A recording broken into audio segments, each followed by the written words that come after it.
പിതാവിൻ്റെയും പുത്രൻ്റെയും പരിശുദ്ധാത്മാവിൻ്റെയും നാമത്തിൽ ആമേൻ. ഈശോയിൽ ഏറ്റവും പ്രിയപ്പെട്ട സഹോദരീ സഹോദരന്മാരെ, യോഹന്നാൻ്റെ സുവിശേഷ വചന പഠനത്തിലേക്ക്, ഉറവിടങ്ങളിലേക്ക് ഏറ്റവും സ്നേഹത്തോടെ പ്രാർത്ഥനയോടെ നിങ്ങളെ ഒരിക്കൽ കൂടി സ്വാഗതം ചെയ്യുന്നു. യോഹന്നാൻ്റെ സുവിശേഷം 8-ാം അധ്യായത്തിലാണ് നാം ആയിരിക്കുന്നത്. ഇന്നത്തെ വചന പഠനത്തിൽ പരിശുദ്ധ അമ്മയുടെ സവിശേഷമായ മധ്യസ്ഥതയും പ്രാർത്ഥനയും യാചിച്ചുകൊണ്ട് നമുക്ക് ഈ എപ്പിസോഡ് ആരംഭിക്കാം. കൃപ നിറഞ്ഞ മറിയമേ, നിനക്ക് സമാധാനം. കർത്താവ് നിന്നോടുകൂടെ, നീ സ്ത്രീകളിൽ അനുഗ്രഹിക്കപ്പെട്ടവളാകുന്നു. നിൻ്റെ ഉദരഫലമായ കർത്താവ് ഈശോമിശിഹ വാഴ്ത്തപ്പെട്ടവനാകുന്നു. പരിശുദ്ധ മറിയമേ, തമ്പുരാൻ്റെ അമ്മേ, പാപികളായ ഞങ്ങൾക്ക് വേണ്ടി ഇപ്പോഴും എപ്പോഴും ഞങ്ങളുടെ മരണസമയത്തും തമ്പുരാനോട് അപേക്ഷിച്ചു വരണമേ. ആമേൻ. പ്രിയപ്പെട്ട സഹോദരങ്ങളെ, യോഹന്നാൻ്റെ സുവിശേഷത്തിൻ്റെ 8-ാം അധ്യായത്തിൻ്റെ 20 വരെയുള്ള വാക്യങ്ങളാണ് നമ്മൾ കഴിഞ്ഞ എപ്പിസോഡിൽ കാണാനായി ദൈവം നമ്മെ സഹായിച്ചത്. ഇന്ന് 21 മുതലുള്ള വാക്യങ്ങൾ, ഞാനത് ഒന്ന് സൂചിപ്പിച്ചിരുന്നു, തുടങ്ങിയിരുന്നു. എങ്കിലും കൂടുതൽ വിശദമായി 21 മുതലുള്ള വാക്യങ്ങളിലേക്ക് നമ്മൾ കടക്കുകയാണ്. 21 മുതൽ 30 വരെയുള്ള വാക്യങ്ങൾ ഒരു യൂണിറ്റായി നമുക്ക് ചിന്തിക്കാൻ പരിശ്രമിക്കാം. യോഹന്നാൻ 8-ാം അധ്യായത്തിൻ്റെ 21 മുതലുള്ള വാക്യങ്ങൾ നമ്മൾ ഈ അധ്യായം മുഴുവൻ്റെയും പശ്ചാത്തലത്തിലാണ് കാണേണ്ടത്. പാപിനിയായ സ്ത്രീയെ കല്ലെറിയാൻ കൊണ്ടുവന്നവരുടെ കരങ്ങളിൽ നിന്നും ആ സ്ത്രീയെ മോചിപ്പിച്ചതിന് ശേഷം യേശു നടത്തുന്ന പ്രബോധനമാണ് ഈ അധ്യായം മുഴുവൻ. ഞാൻ നേരത്തെ സൂചിപ്പിച്ചിരുന്നത് പോലെ കൂടാരത്തിരുനാളിൻ്റെ അണിയറ പശ്ചാത്തലം ഈ പ്രബോധനങ്ങളുടെ പിന്നിൽ ഉണ്ടായിരുന്നു. യേശു താൻ പറയുന്ന വാക്കുകൾ സത്യമാണ് എന്നതിൻ്റെ വാദഗതികൾ, തെളിവുകൾ നിരത്തുകയാണ്. പിതാവാണ് തന്നെക്കുറിച്ച് സാക്ഷ്യപ്പെടുത്തുന്നത്. നിങ്ങളെൻ്റെ വാക്കുകൾ സത്യമാണോ എന്ന് പരിശോധിച്ചറിയാൻ മാത്രം ഞാൻ എവിടെ നിന്ന് വരുന്നെന്നോ എവിടേക്ക് പോകുന്നെന്നോ നിങ്ങൾക്ക് അറിവില്ല. ഈ വാദമുഖങ്ങൾ നിരത്തിയതിന് ശേഷം യേശു മൂന്നാമതായി തൻ്റെ വാക്കുകൾ സത്യമാണ് എന്നതിന് ഉപോത്ബലകമായ ഒരു വളരെ പ്രധാനപ്പെട്ട വാദഗതി നിരത്തുകയാണ്. അതായത്, സത്യം താനാണ് എന്ന് പറയുമ്പോൾ യേശു അതിൻ്റെ ഒരു മറുവശം ചൂണ്ടിക്കാണിക്കുന്നു. ഈ സത്യത്തെ നിങ്ങൾ അംഗീകരിക്കാതിരുന്നാൽ, ഈ സത്യത്തെ നിങ്ങൾ നിസ്സാരമായി തള്ളിക്കളഞ്ഞാൽ, സത്യത്തെ ഉപേക്ഷിച്ചാൽ നിങ്ങൾക്കുണ്ടാകാൻ പോകുന്ന ഏറ്റവും വലിയ ദൂരവ്യാപകമായ ഒരു ദുരന്ത ഫലത്തെ യേശു ചൂണ്ടിക്കാണിക്കുകയാണ്. തൻ്റെ വാക്കുകൾ ഈ ജനസമൂഹം ഗൗരവമായി എടുക്കാതിരുന്നാൽ, തള്ളിക്കളഞ്ഞാൽ അവർക്ക് എന്ത് സംഭവിക്കും? നിങ്ങളിങ്ങനെ ചിന്തിക്കുക. മദ്യപിച്ചാൽ, നിരന്തരമായ മദ്യപാനം മൂലം ഒരാളുടെ കരൾ നശിച്ചു പോകും, അങ്ങനെ അയാൾ മരിച്ചു പോകും എന്നത് ഒരു സത്യമാണ്. മദ്യപാനം കരളിനെ നശിപ്പിക്കും, ഇതൊരു സത്യമാണ്. ഈ സത്യത്തെ ഒരാൾ വിശ്വസിക്കാതിരുന്നാൽ, ഈ സത്യം നുണയാണ് എന്ന് ഒരാൾ പറഞ്ഞാൽ, അയാൾക്ക് എന്താണ് സംഭവിക്കാൻ പോകുന്നത്? അയാൾ മരിച്ചു പോകും. മദ്യപാനം നിൻ്റെ കരളിനെ നശിപ്പിക്കും എന്ന സത്യം ഒരാൾ വിശ്വസിക്കാതെ അതിനെ ഉപേക്ഷിച്ചാൽ, തള്ളിക്കളഞ്ഞാൽ അയാളെ കാത്തിരിക്കുന്നത് മരണമാണ്. ഇതേ ലൈനിലാണ് യേശുവിൻ്റെ വാദം. നമുക്ക് വായിക്കാം 21-ാമത്തെ വാക്യം. യേശു വീണ്ടും അവരോട് പറഞ്ഞു, ഞാൻ പോകുന്നു, നിങ്ങൾ എന്നെ അന്വേഷിക്കും, എന്നാൽ നിങ്ങൾ നിങ്ങളുടെ പാപത്തിൽ മരിക്കും. ഞാൻ പോകുന്നിടത്തേക്ക് വരാൻ നിങ്ങൾക്ക് കഴിയുകയില്ല. അപ്പോൾ യഹൂദർ പറഞ്ഞു, ഞാൻ പോകുന്നിടത്തേക്ക് വരാൻ നിങ്ങൾക്ക് കഴിയുകയില്ല എന്ന് അവൻ പറയുന്നല്ലോ, അവൻ ആത്മഹത്യ ചെയ്തേക്കുമോ? അവൻ പറഞ്ഞു, നിങ്ങൾ താഴെ നിന്നുള്ളവരാണ്, ഞാൻ മുകളിൽ നിന്നുള്ളവനും. നിങ്ങൾ ഈ ലോകത്തിൻ്റേതാണ്, ഞാൻ ഈ ലോകത്തിൻ്റേതല്ല. അപ്പോൾ യേശുവിൻ്റെ ഒന്നാമത്തെ ആർഗ്യുമെൻ്റ്, നിങ്ങൾ നിങ്ങളുടെ പാപത്തിൽ മരിക്കും. യേശുവിനെ വിശ്വസിക്കാതിരുന്നാൽ ഒരാളെ കാത്തിരിക്കുന്നത് നിത്യമായ ദൈവത്തിൽ നിന്നുള്ള വേർപെടലാണ്, അഥവാ നരകമാണ്. അവൻ ദൈവകോപത്തിന് ഇരയാകും എന്ന് 3-ാം അധ്യായത്തിൽ നാം കണ്ടു. വിശ്വസിക്കാത്തവൻ ശിക്ഷാവിധിയിലേക്കാണ് നടന്നു പോകുന്നതെന്നും നാം മുമ്പുള്ള അധ്യായങ്ങളിൽ നിന്ന് വായിച്ചറിഞ്ഞു. കൂടുതൽ മോശമായത് സംഭവിക്കാതിരിക്കാൻ പാപം ചെയ്യരുത് എന്നും ഈ സുവിശേഷത്തിൽ നാം വായിച്ചു. യേശു എന്ന സത്യത്തെ നാം നിരാകരിച്ചാൽ, നാം ഉപേക്ഷിച്ചാൽ, നിർദാക്ഷിണ്യം തള്ളിക്കളഞ്ഞാൽ നിത്യമരണമാണ് നമ്മെ കാത്തിരിക്കുന്നത്. നാം നിത്യമായ ദൈവത്തിൽ നിന്നുള്ള വേർപാടിന് ഇരയാവും. ഇതാണ് യേശുവിൻ്റെ ആദ്യത്തെ വാദഗതി. ഇനി ഇത് ഈശോ വിശ്വസിക്കേണ്ടതിനെ കുറെ കൂടി വിശദീകരിക്കുകയാണ്. 24-ാമത്തെ വാക്യം, നിങ്ങൾ നിങ്ങളുടെ പാപങ്ങളിൽ മരിക്കും എന്ന് ഞാൻ നിങ്ങളോട് പറഞ്ഞു. എങ്ങനെയാണ് നിങ്ങൾ നിങ്ങളുടെ പാപങ്ങളിൽ മരിക്കുന്നത്? എന്തെന്നാൽ ഞാൻ തന്നെ എന്ന് വിശ്വസിക്കുന്നില്ലെങ്കിൽ നിങ്ങൾ നിങ്ങളുടെ പാപങ്ങളിൽ മരിക്കും. ഞാൻ തന്നെ എന്ന് വിശ്വസിക്കുന്നില്ലെങ്കിൽ നിങ്ങൾ നിങ്ങളുടെ പാപങ്ങളിൽ മരിക്കും. ഞാൻ തന്നെ, ഞാൻ ആകുന്നവൻ ആകുന്നു, ഏഗോ ഏമി എന്ന് പറഞ്ഞാൽ ഈശോ ഒരർത്ഥത്തിൽ, ഒരു വിധത്തിൽ പറയാൻ ശ്രമിക്കുന്നത് ഞാൻ ദൈവമാണ് എന്ന സത്യം, ഞാൻ ദൈവപുത്രനാണ് എന്ന സത്യം, ഞാൻ നിങ്ങളെ പാപത്തിൽ നിന്ന് മോചിപ്പിക്കാൻ പിതാവ് അയച്ച ഏകജാതനാണ് എന്ന സത്യം നിങ്ങൾ വിശ്വസിക്കാതിരിക്കുമ്പോൾ നിങ്ങൾ നിങ്ങളുടെ പാപങ്ങളിൽ മരിക്കും. ഇവിടെ നമ്മളതിനെ കുറെ കൂടി ഗൗരവമായി കാണേണ്ടതുണ്ട്. അതായത് യേശുവിനെ ഒരു മാനവ വിമോചകനായോ, ഒരു വിപ്ലവകാരിയായോ, ഒരു നല്ല മനുഷ്യനായോ, ഒരു മഹാത്മാവായോ, ഒരു മഹാഗുരുവായോ, ഒരു പ്രവാചകനായോ കാണുന്ന വിധത്തിലുള്ള മതസമീപനങ്ങൾ നമുക്കിടയിലുണ്ട്. ഒരുപക്ഷെ വിശ്വാസികളെന്ന് അഭിമാനിക്കുന്നവരുടെ ഇടയിൽ പോലും യേശുവിനെ ഒരു അതുല്യനായ, യുണീക്കായ വിധത്തിൽ കാണാനാകാത്ത വിധം മനസ്സ് ചുരുങ്ങിപ്പോയ ആളുകളുമുണ്ട്. ഞാൻ പറഞ്ഞു വരുന്നത്, എങ്ങനെയെങ്കിലും യേശുവിനെ മനസ്സിലാക്കിയാൽ പോരാ, യേശുവിനെക്കുറിച്ച് എന്തെങ്കിലും മനസ്സിലാക്കിയാൽ പോരാ, എന്തെങ്കിലും വിശ്വസിച്ചാൽ പോരാ. You need to believe that which is essential to the person of Jesus Christ, that which is fundamental to his identity, that which is core of his being, which is the core. അതാണ് വിശ്വസിക്കേണ്ടത്. യേശു ആരാണ്? മാനവ വിമോചകനല്ല, വിപ്ലവകാരിയല്ല, മഹാത്മാവല്ല, മഹാഗുരുവല്ല, പ്രവാചകനല്ല. ഇതെല്ലാമാണ് യേശു. പക്ഷേ യേശു അതിനേക്കാളൊക്കെ ഉപരി യേശു ദൈവമാണ്, ദൈവപുത്രനാണ്. ഇത് വിശ്വസിക്കാത്തവൻ അവൻ്റെ പാപത്തിൽ മരിക്കും. 17-ാം അധ്യായത്തിലേക്ക് വരുമ്പോൾ നമ്മൾ വീണ്ടും യോഹന്നാനിലൂടെ ഇങ്ങനെ കേൾക്കും, അവനെ അറിയുന്നതാണ് നിത്യജീവൻ. ഏകസത്യദൈവമായ പിതാവിനെയും അവിടുന്ന് അയച്ച ഏകജാതനെയും അറിയുക എന്നതാണ് നിത്യജീവൻ. വിശ്വസിക്കുക എന്നതാണ് നിത്യജീവൻ്റെ ആധാരം, നിത്യജീവൻ്റെ വഴി. നിങ്ങൾ നിങ്ങളുടെ പാപങ്ങളിൽ മരിക്കും എന്ന് ഞാൻ നിങ്ങളോട് പറഞ്ഞു.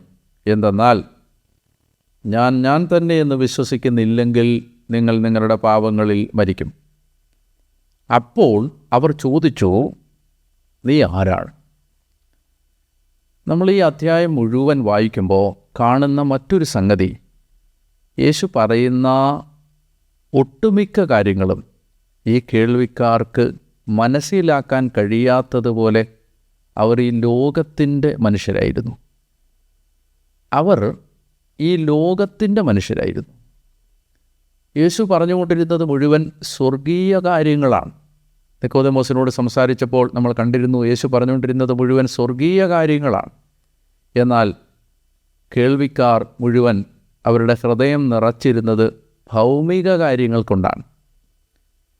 ദൈവിക കാര്യങ്ങൾ മനസ്സിലാക്കാൻ കഴിയാത്തതുപോലെ ഹൃദയം അടഞ്ഞുപോയ അനേക കോടി മക്കൾ ഇന്ന് ഈ ലോകത്തുണ്ട്. നമുക്കറിയാം, ദൈവിക കാര്യങ്ങൾ കേൾക്കുമ്പോൾ അതിന് ഒരല്പം പോലും വിലയോ മൂല്യമോ ഹൃദയത്തിൽ കാണാനാവാത്ത വിധം ഹൃദയം അന്ധകാര നിബിഡമായിരിക്കുന്ന കോടാനുകോടി മനുഷ്യർ ഈ ലോകത്തിലുണ്ട്. അന്ധകാരത്തിൽ നിന്ന് പ്രകാശത്തിലേക്ക് ഞങ്ങളെ നയിക്കണമേ എന്ന് ദൈവാന്വേഷികളായ മനുഷ്യർ പ്രാർത്ഥിച്ചിരുന്ന ഒരു സംസ്കാരമാണ് നമ്മുടെ നാടിൻ്റെ സംസ്കാരം.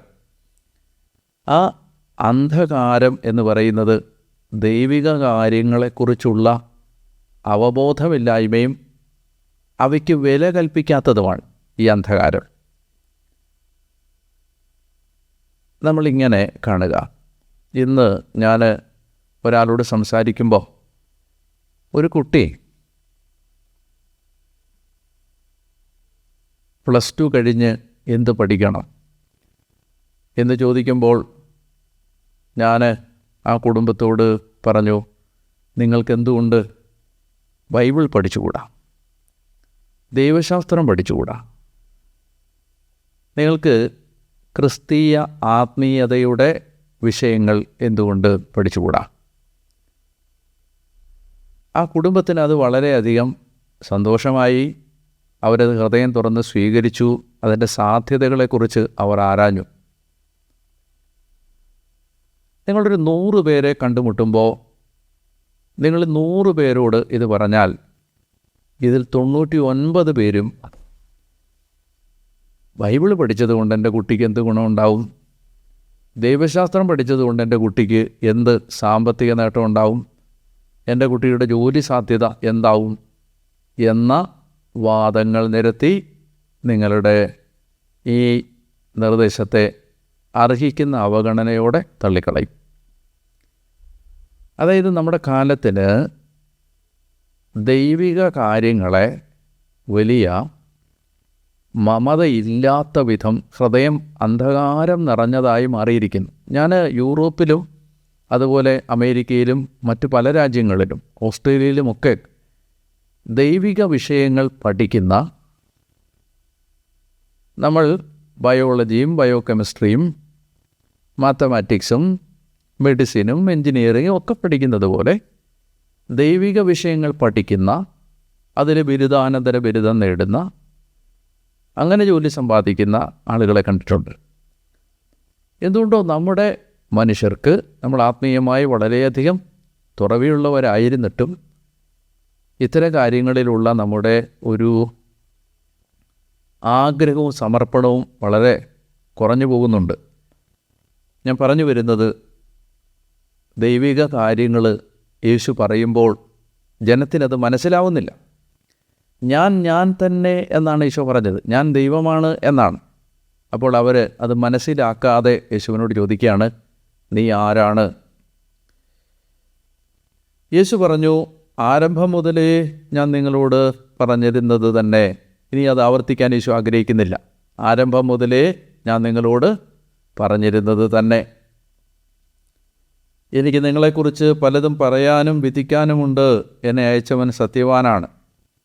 അവിടുത്തെ അധരത്തിൽ നിന്ന് കേട്ടത് ഞാൻ ലോകത്തോട് പറയുന്നു. ഈശോ എപ്പോഴും തൻ്റെ സ്വത്വത്തെ, ഐഡൻറ്റിറ്റിയെ പിതാവുമായി ബന്ധപ്പെടുത്തി മാത്രമാണ് പറയാൻ ശ്രദ്ധിച്ചത്. നിങ്ങൾ ഈ അധ്യായം ശ്രദ്ധിച്ചു വായിച്ചവരാണെങ്കിൽ യേശുവിനെക്കുറിച്ച് ചോദിച്ച എല്ലാ ചോദ്യങ്ങൾക്കും യേശു ഉത്തരം പറഞ്ഞത് തന്നെ പിതാവുമായി അഭേദ്യമാം വിധം ബന്ധിപ്പിച്ചുകൊണ്ടാണ്. പിതാവിൽ നിന്ന് വേറിട്ട ഒരസ്തിത്വം തനിക്കില്ല എന്ന് ലോകത്തെ ബോധ്യപ്പെടുത്താൻ യേശു ശ്രമിച്ചു. അതുകൊണ്ട് യേശു പറഞ്ഞു, നിങ്ങൾ മനുഷ്യപുത്രനെ ഉയർത്തിക്കഴിയുമ്പോൾ ഞാൻ തന്നെയെന്നും ഞാൻ സ്വമേധയാ ഒന്നും പ്രവർത്തിക്കുന്നില്ല, പ്രത്യുത എൻ്റെ പിതാവ് എന്നെ പഠിപ്പിച്ചതുപോലെ ഇക്കാര്യങ്ങൾ ഞാൻ സംസാരിക്കുന്നുവെന്നും നിങ്ങൾ മനസ്സിലാക്കുക. 2 കാര്യങ്ങളാണ്. ഒന്ന്, നിങ്ങൾക്ക് മനസ്സിലാവും 2 കാര്യങ്ങൾ. ഒന്ന്, ഞാൻ തന്നെ, ഞാൻ ദൈവമാണെന്ന് നിങ്ങൾക്ക് മനസ്സിലാവും. 2, എന്നെ അയച്ചത് പിതാവാണെന്നും ഞാൻ സംസാരിച്ചത് പിതാവിൻ്റെ വാക്കുകളാണെന്നും നിങ്ങൾക്ക് മനസ്സിലാവും. എപ്പോഴാണത് മനസ്സിലാവുന്നത്? നിങ്ങൾ മനുഷ്യപുത്രനെ ഉയർത്തിക്കഴിയുമ്പോൾ. ഉയർത്തുക എന്നതിന് ഇവിടെ രണ്ടർത്ഥമുണ്ട്. ഒന്ന്, കുരിശിൽ തറച്ച് ഉയർത്തി നിർത്തി, അതായത് യേശുവിൻ്റെ മരണം, യേശുവിനെ കൊന്നു, നിങ്ങൾ എന്നെ കൊല്ലുമ്പോൾ, എന്നെ കുരിശിലേറ്റുമ്പോൾ എന്നതാണ് ഒന്നാമത്തെ അർത്ഥം. രണ്ടാമത്തെ അർത്ഥം യേശുവിൻ്റെ സ്വർഗാരോഹണമാണ്. യേശു സ്വർഗത്തിലേക്ക് ഈ മരണത്തിലൂടെ, പീഡാനുഭവത്തിലൂടെയും മരണത്തിലൂടെയും യേശു സ്വർഗത്തിലേക്ക് ഉയർത്തപ്പെട്ട് കഴിയുമ്പോൾ നിങ്ങൾ ഞാൻ ദൈവമാണെന്ന് മനസ്സിലാക്കും. രണ്ടാമത്തേത്, നിങ്ങൾ എന്നെ അയച്ചത് പിതാവാണെന്ന് തിരിച്ചറിയുകയും ചെയ്യും. അവിടുന്ന് എന്നെ തനിയെ വിട്ടിരിക്കുകയല്ല, കാരണം ഞാൻ എപ്പോഴും അവിടുത്തേക്ക് ഇഷ്ടമുള്ളത് പ്രവർത്തിക്കുന്നു. 30-ാമത്തെ വാക്യം സന്തോഷം തരുന്നൊരു വാക്യമാണ്. ഇത് പറഞ്ഞപ്പോൾ വളരെ പേർ അവനിൽ വിശ്വസിച്ചു.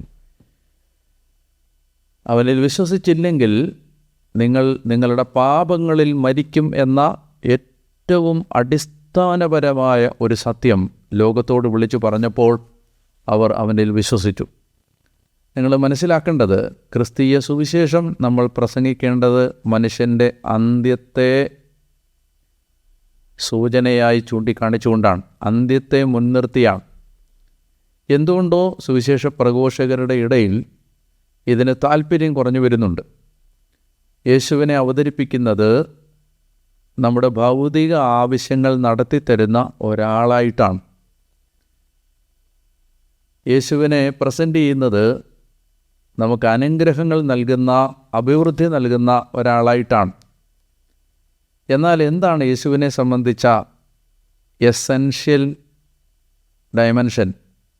യേശുവിനെ സംബന്ധിച്ച അടിസ്ഥാന ബോധ്യം എന്താണത്?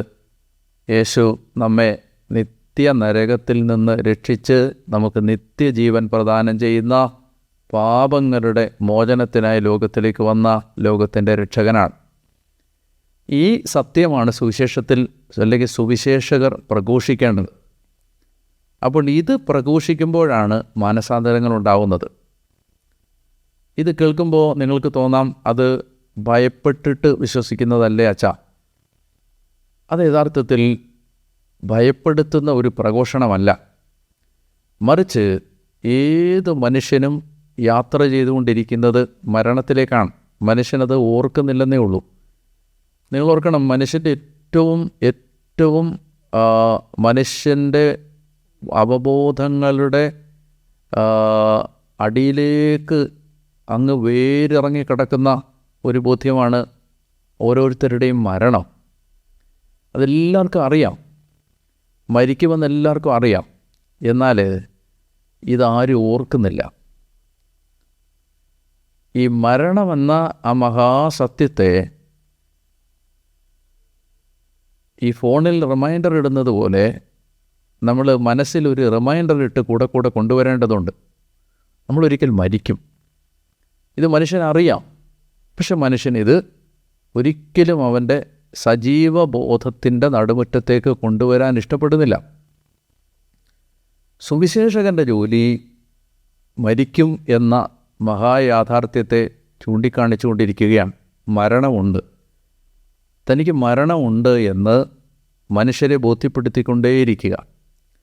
എന്തുകൊണ്ടോ നമ്മുടെ മനസ്സ് ഈ സത്യം വിശ്വസിക്കാൻ തയ്യാറല്ലാത്തതുകൊണ്ട്, അല്ലെ ഈ സത്യം അംഗീകരിക്കാൻ തയ്യാറല്ലാത്തതുകൊണ്ട് നമ്മൾ എത്തി നിൽക്കുന്ന ആപത്തുകൾ എന്താണെന്നറിയാമോ?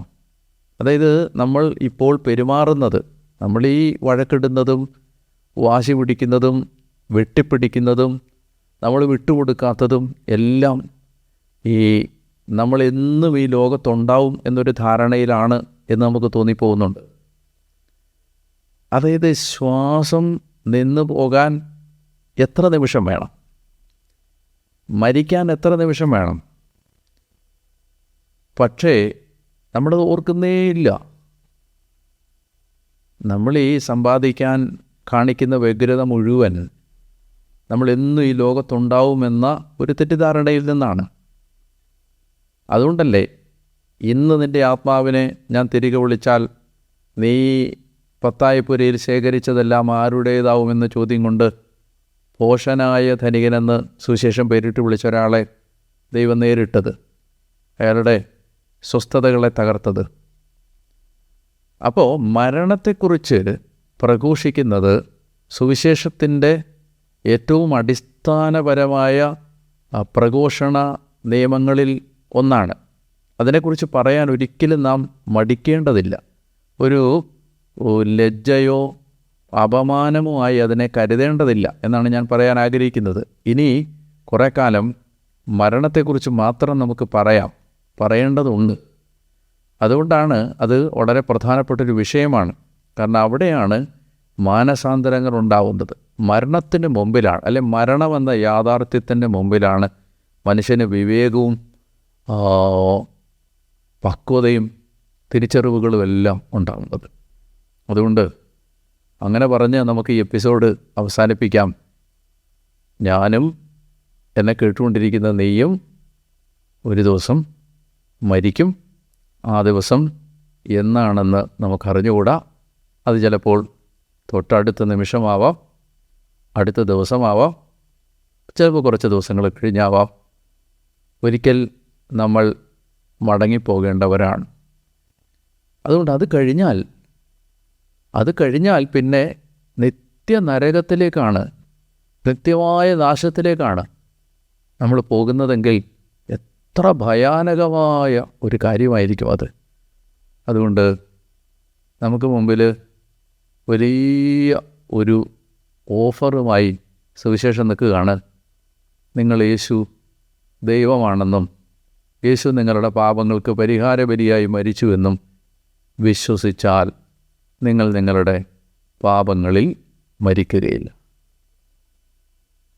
സനാതനമായ ഈ സത്യം വിശ്വസിക്കാനും ഏറ്റുപറയാനും പ്രഘോഷിക്കാനും നമുക്ക് ലോകത്തെ ഈ സുവിശേഷം എത്രയും വേഗം അറിയിക്കാനും ധാർമ്മികമായ അസ്തിത്വപരമായൊരു ബാധ്യത, ഉത്തരവാദിത്തമുണ്ട് എന്ന് ഓർമ്മിപ്പിച്ചുകൊണ്ട് ഞാൻ അവസാനിപ്പിക്കുകയാണ്. നിങ്ങളെ ദൈവം അനുഗ്രഹിക്കട്ടെ. നിങ്ങളോട് വ്യക്തിപരമായി നടത്തുന്ന സംസാരങ്ങളായിട്ടാണ് ഞാൻ ഈ എപ്പിസോഡുകളെ കാണുന്നത്, പ്രഭാഷണമായിട്ടല്ല. ഞാൻ നിങ്ങളോട് നിങ്ങളുടെ സ്വീകരണ മുറിയിലിരുന്ന് സംസാരിക്കുകയാണ്. അതുകൊണ്ട് ഈ വചന പഠനത്തെ നമുക്ക് വളരെ ഗൗരവത്തോടെ എടുക്കാം, തീക്ഷ്ണതയോടെ സമീപിക്കാം. വീണ്ടും അടുത്ത എപ്പിസോഡിൽ കണ്ടുമുട്ടുന്നതുവരെ ദൈവം നിങ്ങളെ ആരോഗ്യത്തിലും സന്തോഷത്തിലും സമാധാനത്തിലും പരിപാലിക്കട്ടെ എന്ന് ഞാൻ ഏറ്റവും ഹൃദയത്തിൻ്റെ സത്യസന്ധതയിൽ നിന്ന് നിങ്ങൾക്ക് വേണ്ടി പ്രാർത്ഥിക്കുന്നു. ദൈവം നിങ്ങളെ അനുഗ്രഹിക്കട്ടെ. ഈശോ മിശിഹായ്ക്ക് സ്തുതിയായിരിക്കും.